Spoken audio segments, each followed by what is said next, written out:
Jay's place is like... If it's about the financial or food assistance programs, we are backlogged. Don't worry, we're doing everything we can. Oh, we're not. Sorry. Can I help you?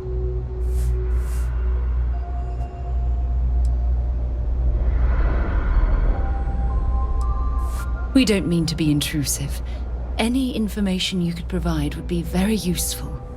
Listen, I've talked about this with him a ton of times, and there's no record of a Unity pilgrim. But since you both insist, our early records are mostly administrative. Humanitarian projects, group counseling notes, charity expenditures. But there is a series of exchanges the founding members recorded in a lot of detail. It's the closest thing I have to what Aquilas is describing. A man walks into the first house of enlightenment. The founding members just call him the Drifter. So they think he's a charity case at first, but no, the Drifter asks them a bunch of questions. If your philosophy is built on an individual's own morality, what about the second person? That second person might disagree. Isn't the problem of two what you're really looking for? And the founders respond, each individual must understand how the second person lifts them up. All of human effort is a story of cooperation pushing us forward. And it kind of goes on like that. He comes back every week for a year. Same conversation every time. Second person this, the problem of two that.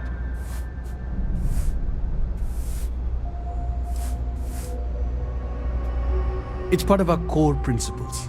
There's no God pushing us to do good for some eternal reward. We have to help each other because we choose to. If no one takes responsibility for making the settled systems better, then we're just leaving it to the tyrants to bully the rest of us. Honestly, I think the founding members made it all up. There was a little more hesitation being openly atheist in the early days. I think they were experimenting with writing their own scripture. Fortunately, that got abandoned pretty quick. After the records of the Drifter end, you never see anything like it again.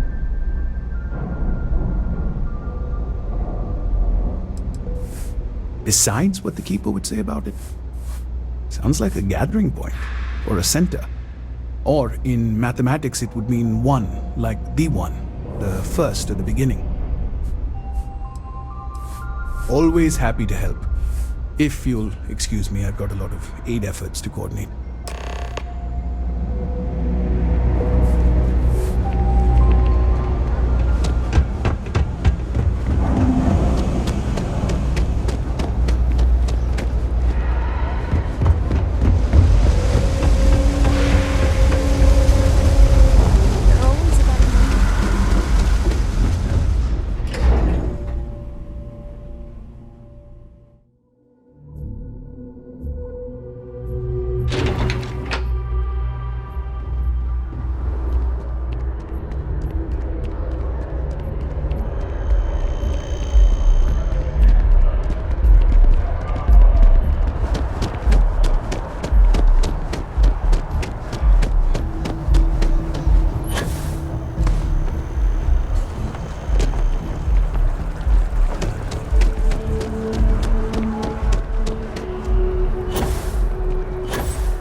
You're back.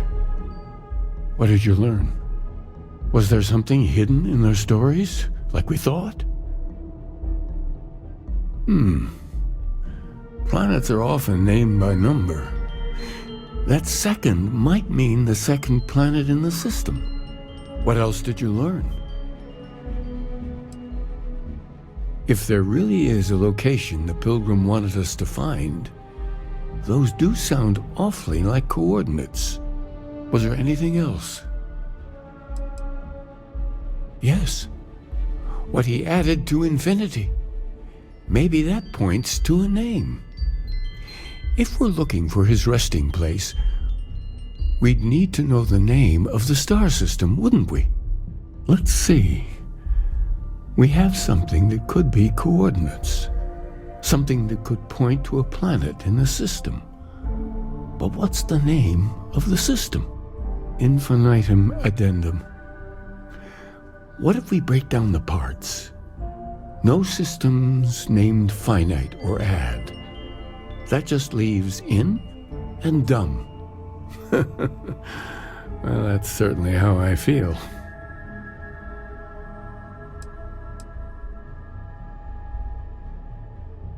Yes, that's it. The second planet in Indum, at 4 and 120.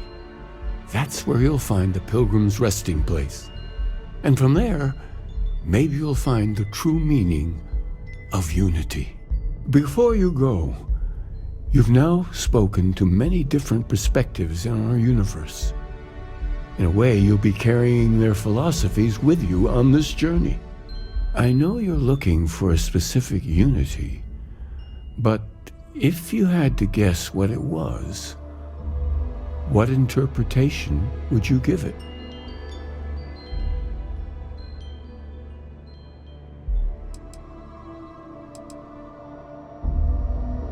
But what makes something like that holy? Gravity is also a force that brings things together. Should that be sanctified?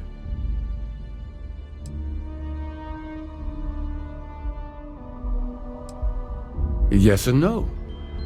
We believe God is out there waiting for us in the universe, and that the grav jump will bring us closer.